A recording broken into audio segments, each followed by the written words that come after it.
running from the lights of Chicago.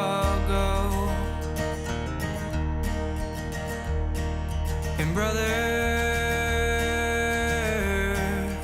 we found life in this rich red clay. But now we live in a brand new age.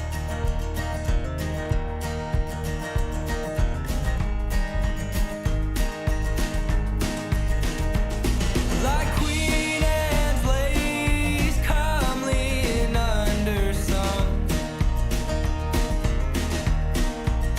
Oh, like Queen Anne's lace, comely and undersung, is the art of the potter and the mason. Brother, we've been gone for a while, and we've walked a country mile, trying to live in this world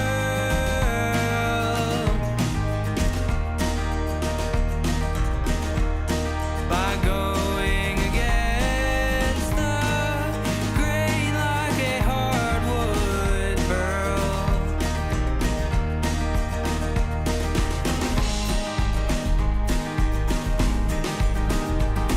Like Queen Anne's lace, comely and undersung. Oh, like Queen Anne's lace, comely and undersung, is the art of the potter and the mason.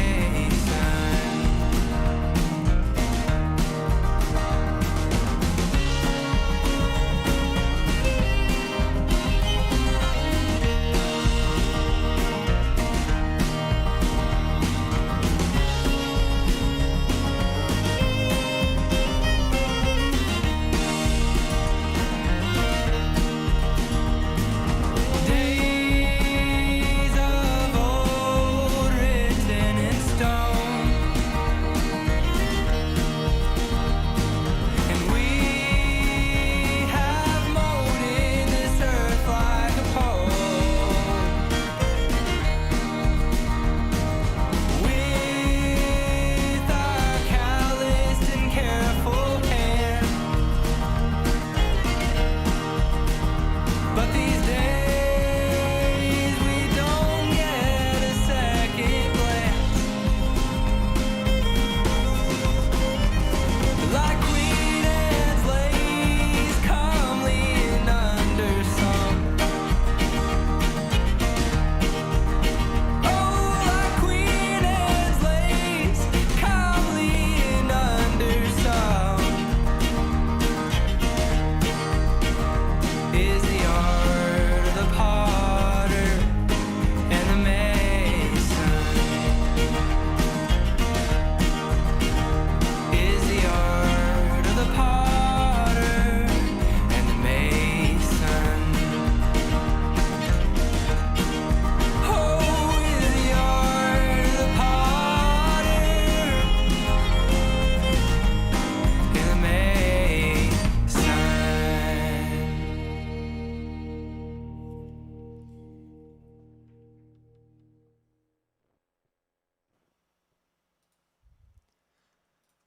All right, everyone.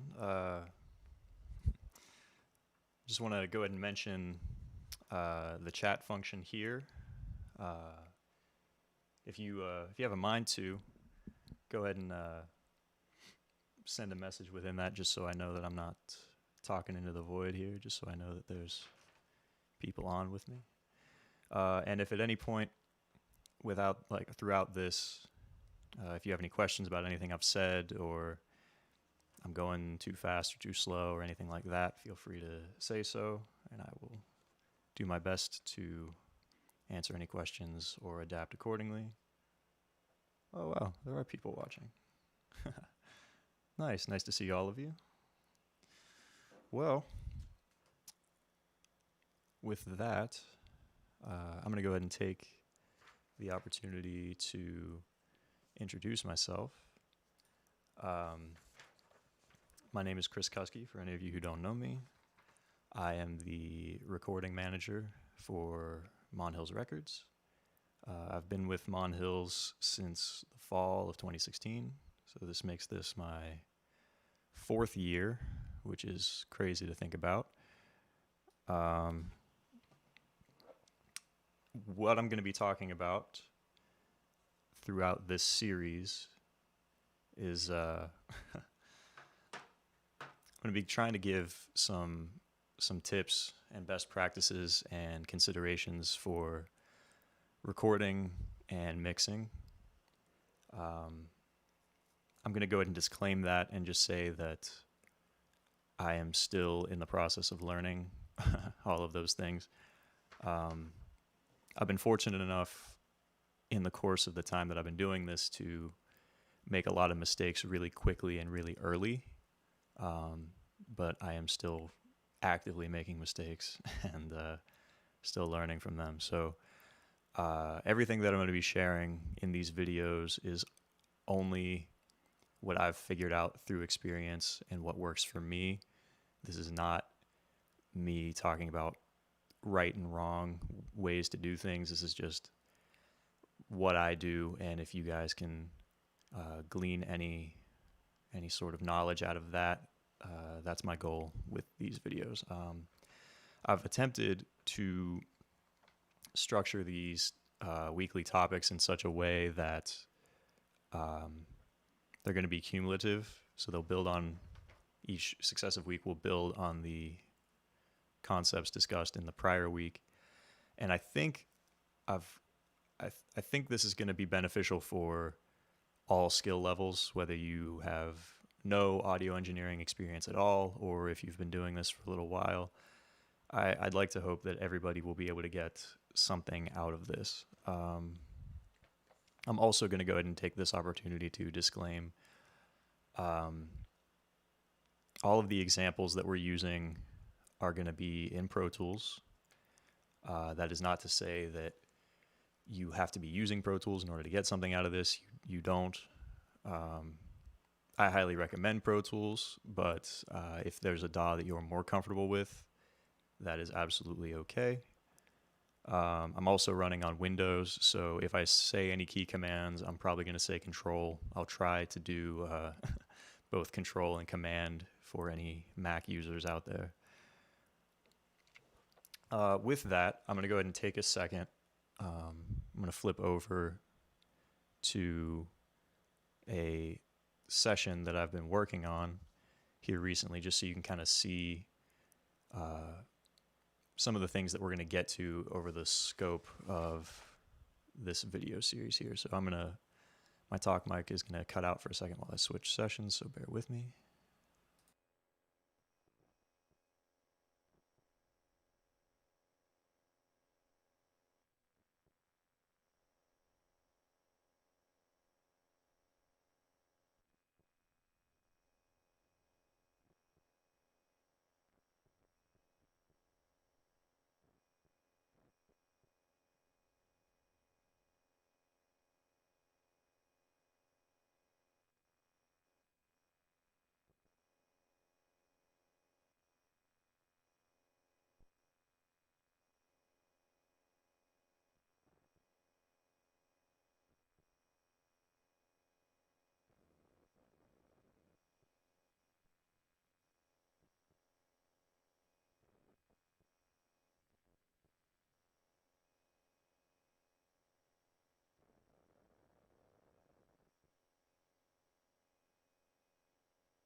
Okay, I am back. Bear with me a little longer. I'll get my screen up here.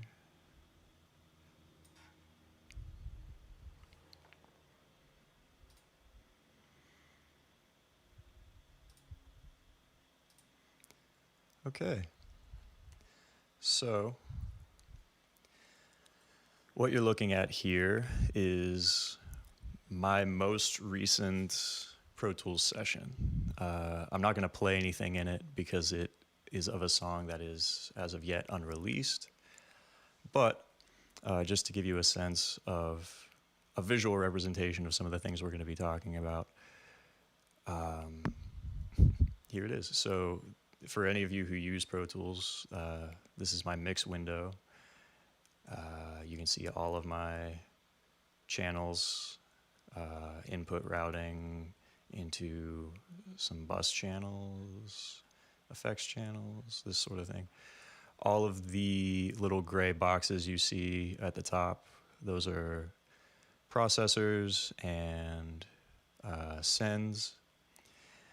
And over here, you can see my edit, all of the clips that comprise this song, all of the audio waveforms.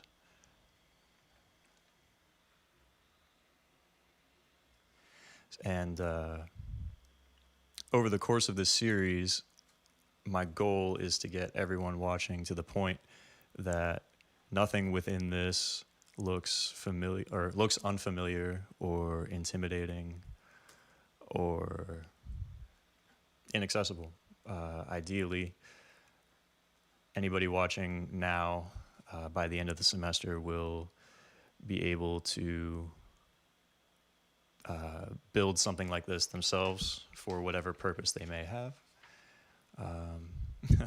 I am just going to go ahead and tell you, though, that we're not going to get to anything super fun like this for about 3 weeks, which is kind of a really good metaphor for engineering in general. You have to slog through some information before you can get to the fun stuff. But we will get there, I promise. So just stick it out for a little while, and I think it'll be worth it for you. Give me one more second to switch back to my original session, and we'll keep going with this.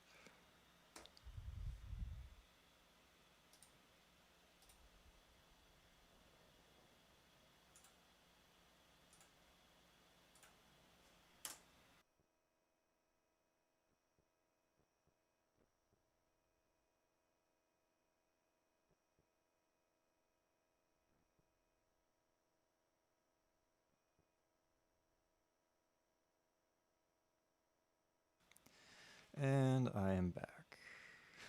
So now that we all know each other and we know what we can expect out of this video series, now we need to talk about how we're hearing what we're hearing. We're going to talk about your monitoring situation. Everything in audio is basically subjective, and it will only make sense and will only lead to relevant discussion if there is some shared common reference point. And in this case, the reference point refers to your playback system, the speakers that are playing back the sounds that you're hearing. And there are certain best practices that I would like to mention and establish out of the gate here, so that as we get deeper into this series and you're listening for incremental and subtle changes, you'll be able to hear those things and actively, engage with what's going on. So, with monitors, you've got to recognize that you're effectively setting your 0 point, your point of neutrality through which any audio signal is going to pass before it gets to your brain. Now, that can mean different things depending on your system. For example, that could mean, maybe you're listening on speakers in a room and you're in the room with the speakers. By nature of that, the room is going to interact a little bit with that sound before it gets to you. Or maybe you're wearing headphones, so there's no room interaction, so everything is unaltered by the air. It's just going straight into your ears. Or maybe you're on your phone speakers, which for this I don't recommend. So if you're currently doing that, please throw on some headphones or even some earbuds would be better than nothing. But I'm going to go through just a couple quick best practices here for the various monitor systems that you might be using to listen to these videos, or to, as we get into it, as you're listening to the things that you're mixing as well. So give me 1 second.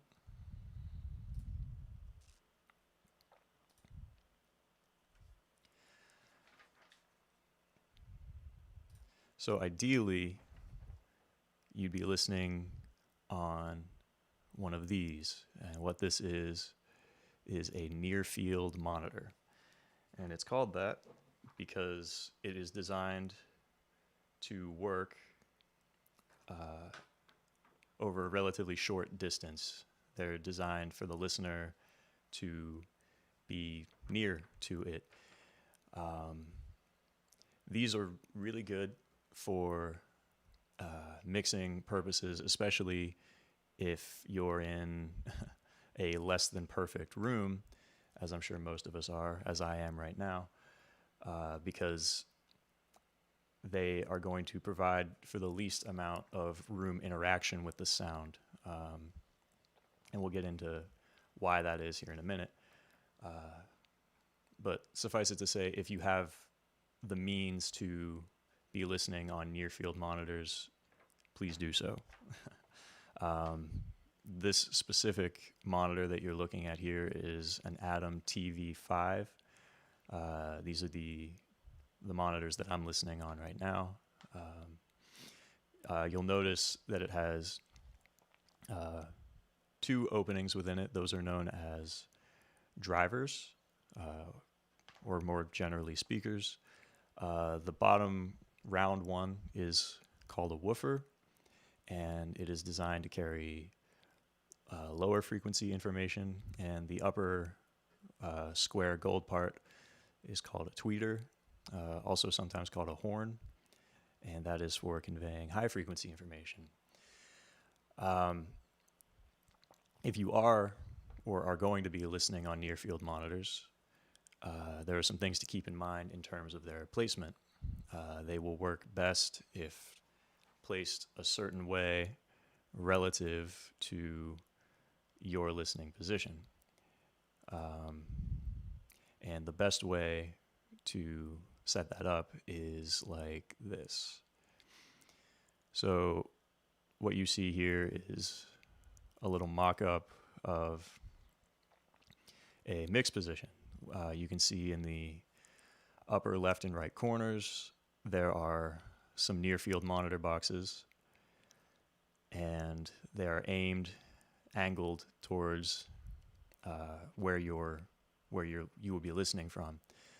From a height perspective, it is best if the drivers of your near field monitors are at ear level.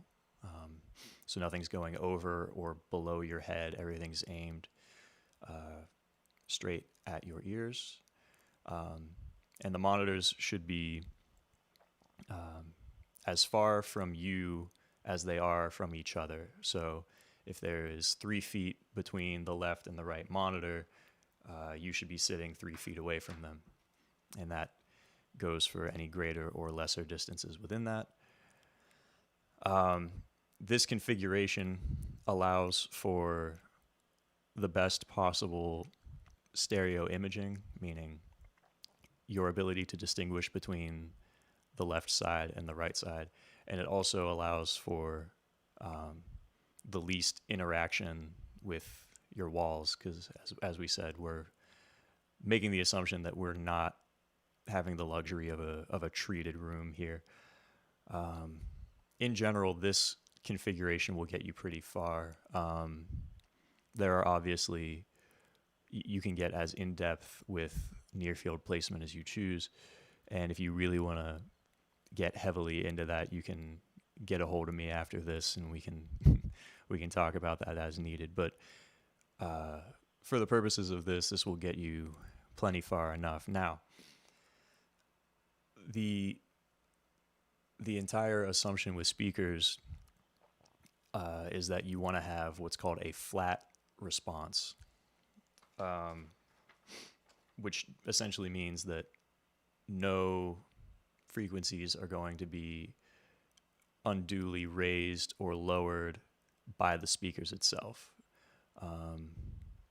All speakers and headphones will advertise a flat frequency response, but that doesn't necessarily refer to the same thing. Everybody's interpretation of flat is slightly different. Though before we get into that, perhaps it's worth mentioning that audio exists as a spectrum.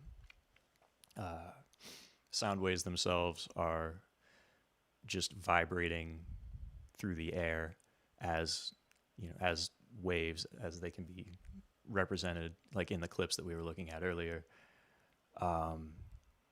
So for humans, the audio spectrum is from 20 hertz, meaning a wave that vibrates 20 times every second, which would be the lowest pitch that we could perceive.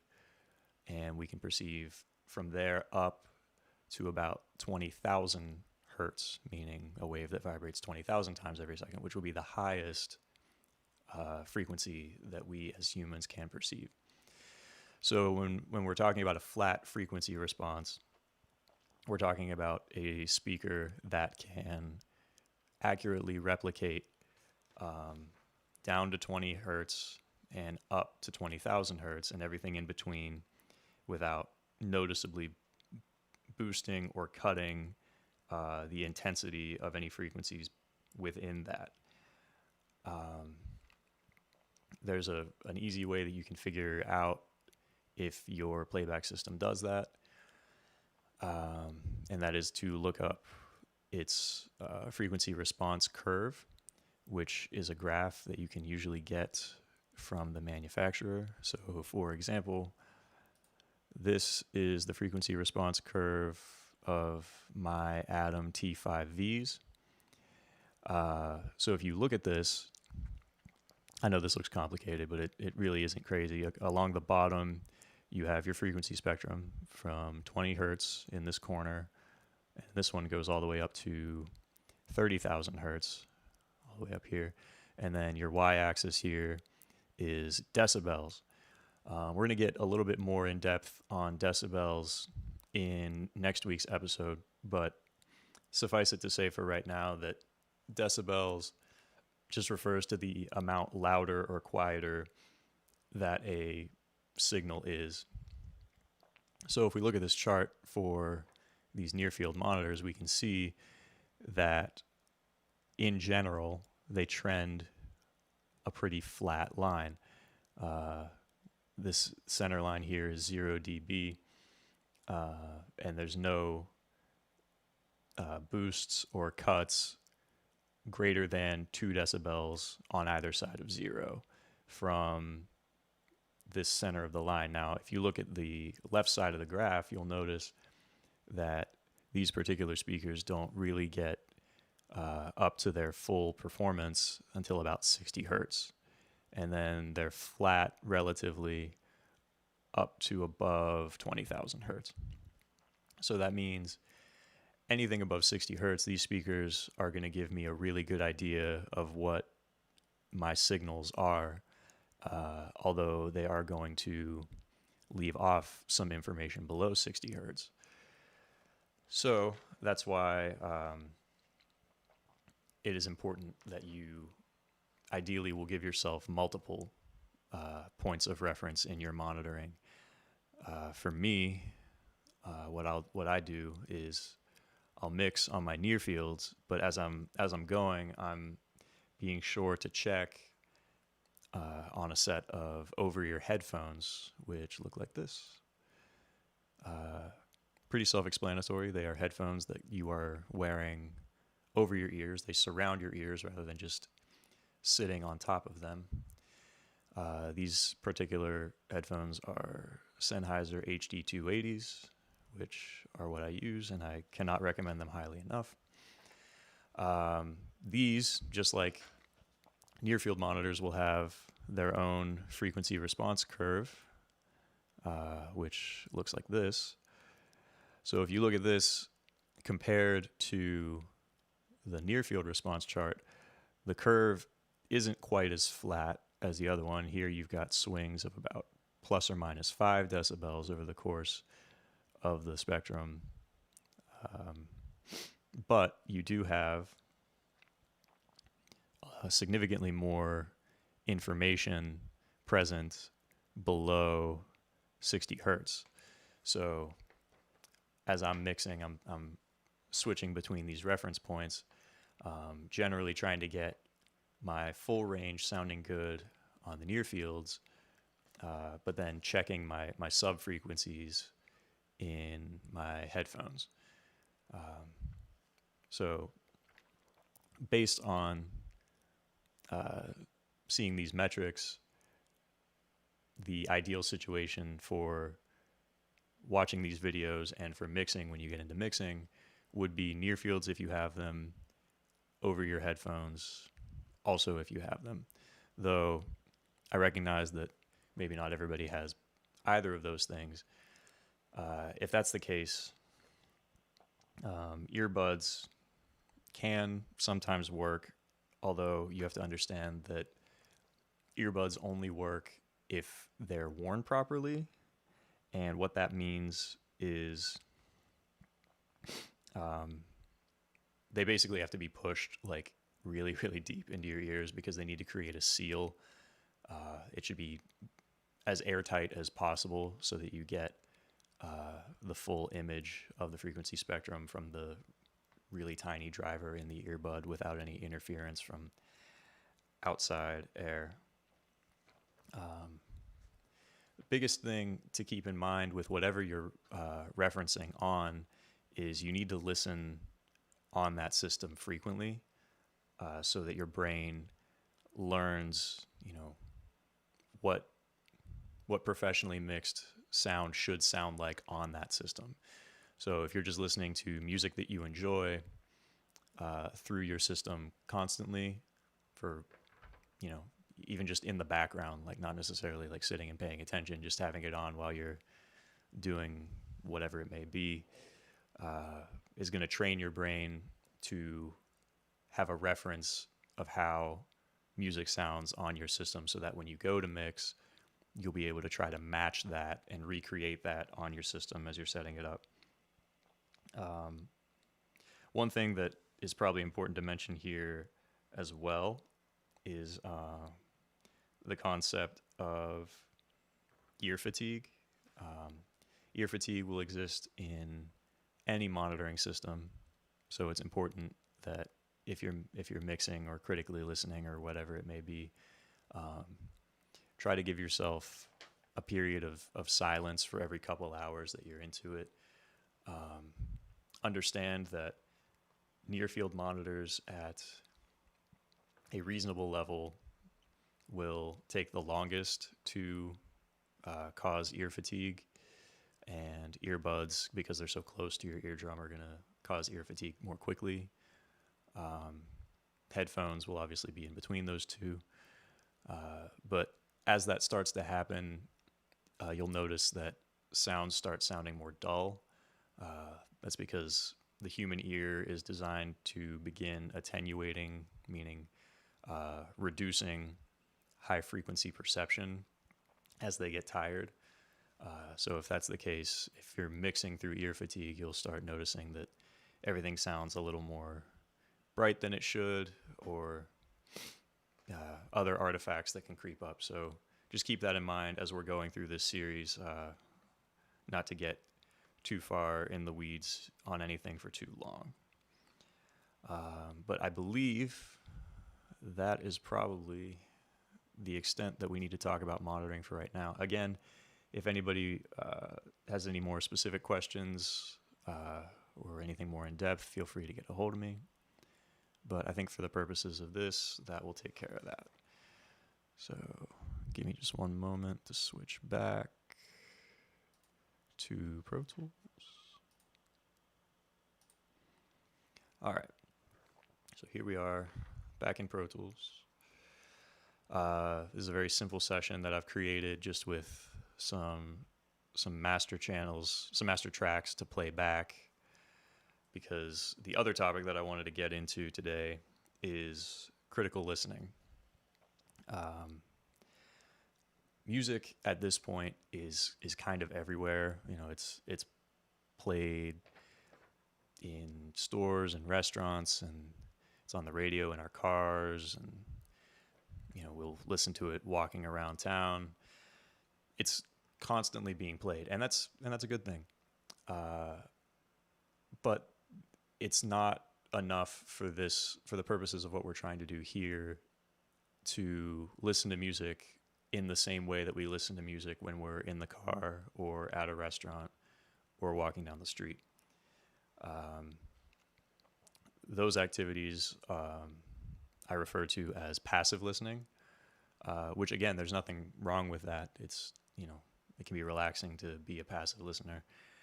But for the purposes of recording, mixing, and engineering, we need to take a more active role in listening. And that doesn't necessarily imply any certain level of skill or natural aptitude. It's just a matter of knowing what to look for, and more appropriately, knowing what questions to ask yourself as you're listening to whatever the source material may be. So for right now, go ahead and take a listen to this.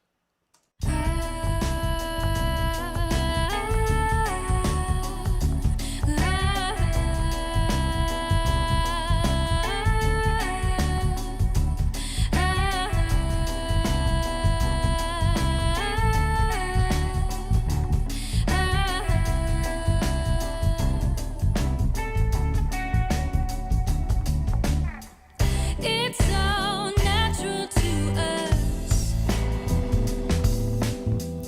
I've always felt that pull and push when you stare at me, when you're dancing beside me, when you laugh at my jokes. I want you to know that it's so natural to us. I know you felt that pull and push when I stared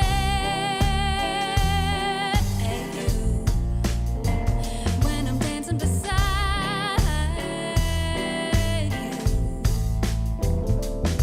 when I laugh at your jokes. I want you to know that I've got so much love to give. No one would know it, 'cause I never show it, yeah. I've got so much love to give, but they never want it when I want them to take it, yeah. It's All right. So after having listened to that, what are some of the ways that we could describe what we just heard? You know, we heard drums, we heard guitars, we heard bass, we heard a female singer.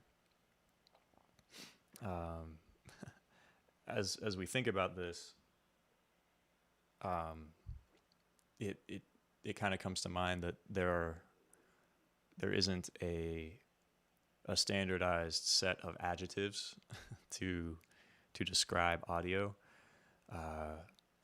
For instance, like we might say that the guitar sounds sharp or dull or bright or dark or warm or cold. Maybe the bass sounds boomy or pillowy or fuzzy, like any number of words could be used to describe audio in any number of contexts. So it's important to try to figure out how we can perceive these attributes and then worry about trying to describe them as we get into it. So when we're talking about critical listening and describing the things that we hear, there are various levels or tiers to that. For example, a surface level description of what we just listened to might be to say, well, this is an R&B song. It has drum set, electric bass, 2 electric guitars, and a singer. Other means of surface level description might be the volume. Does it sound like it's loud or quiet? Or performance quality even, like, does it sound like the players played well, or are there a bunch of wrong notes? All of this is stuff that should be pretty apparent, like style, instrumentation, quality should be pretty apparent upon first listen, and doesn't really take much active perception to discern. But you can take it a step down from the surface and take a more mid-level approach to describing the sound. You can talk about the tone of the individual parts. That's where we get into these hazy adjectives, like in this particular song, the guitar kind of has a brighter sound, meaning it's not dark. You can talk about the dynamic change over time, like the choruses sound louder than the verses, or the song progressively gets louder as it goes. You can talk about stereo field, like in the song that we just listened to, there were 2 guitars. One was on the left and one was on the right. While everything else, well, not exactly everything, but the vocal, the bass, the kick drum, and the snare drum sounded like they were coming at us from the center. So talking about stereo imaging is a little bit deeper of a thing to perceive as you're listening, and requires a little bit more of an active role. Another thing that happens at this level of description could be talking about affectations, like the emotion that a particular song conjures. For example, this song might conjure a feeling of invisibility, or a feeling of desperation, of wanting to be noticed by another person. But we can take this even another level deeper, where the deepest level of active perception comes in to play when you start thinking about, as you're listening, going, okay, well, I'm hearing these parts. I wonder what kind of microphones, like what kind of microphones were used to record each of these parts. How far does each part sound from its microphone, like the distance between the microphone and the person playing the part? What kind of processing was done to make that part sound the way it does. What are the interactions of the parts? And this one to me, I feel is probably the most important. Like say the guitar part, there's two of them. So does one guitar part cover the other, or do they work together? Rhythmically, what's the pattern of each one, and what is the total of that rhythm? Like if you combine the rhythms of those two parts, what does that do rhythmically? And that applies to frequency as well. Like if you combine the frequencies of the two parts, what happens to the other parts? Everything in a song that's recorded is going to impact everything else. There's only a certain amount of frequency space, so every part has to occupy its own place within that in order to not overlap, in order to maintain intelligibility. And rhythmically, that goes as well. There's only a certain number of subdivisions that you can put on each beat. So parts can either be unison in those or fill in holes as needed, as is determined by the arrangement.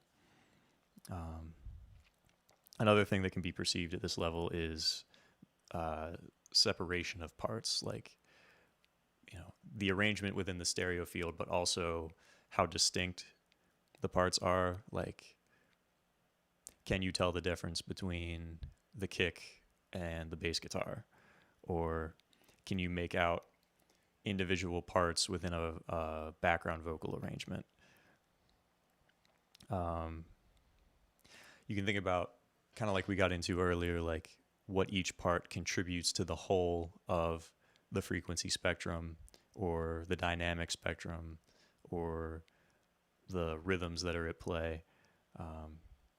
Because the song itself has a frequency curve. It has a stereo image, and each component within that is going to play a role in that, in creating that. And you want to make sure that, all the parts, when you go to mix, are going to work together to achieve at the end of the day, you want everything to work together to achieve the emotional affectation that we identified at the mid-level description. Like, what about what's going on?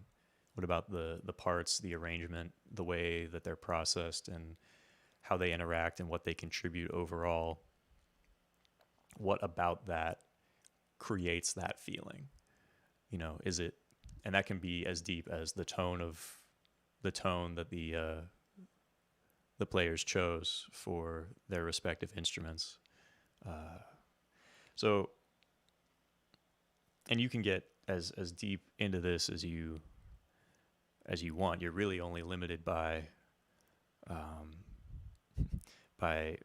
what you choose to ask yourself. So,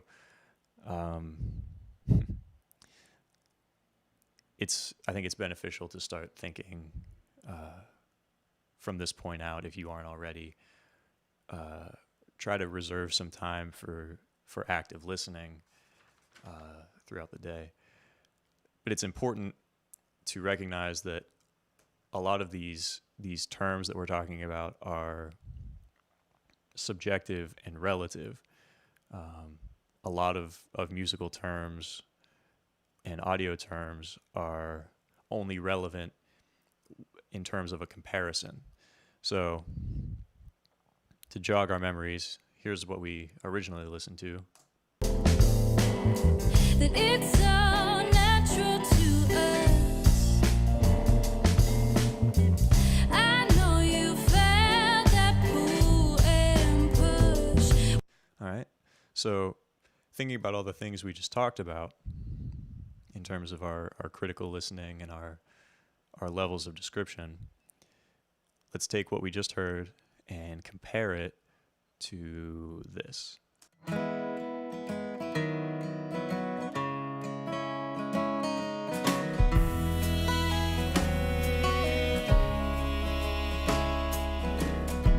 I'm following the moon,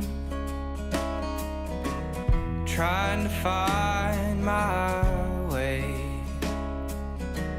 but all I see is you shining somewhere far away.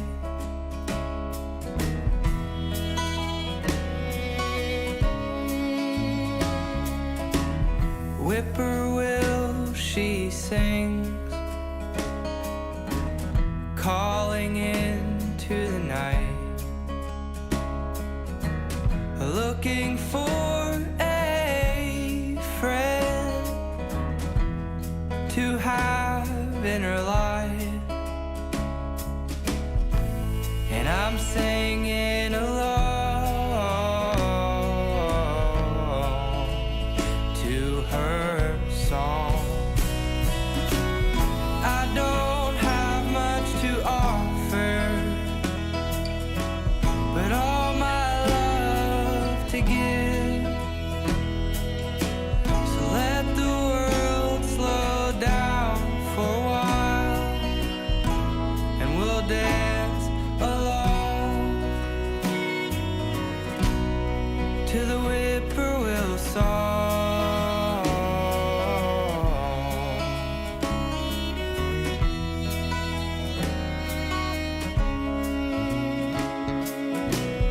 When the night. So obviously, these are two drastically different pieces. In what ways are they drastically different?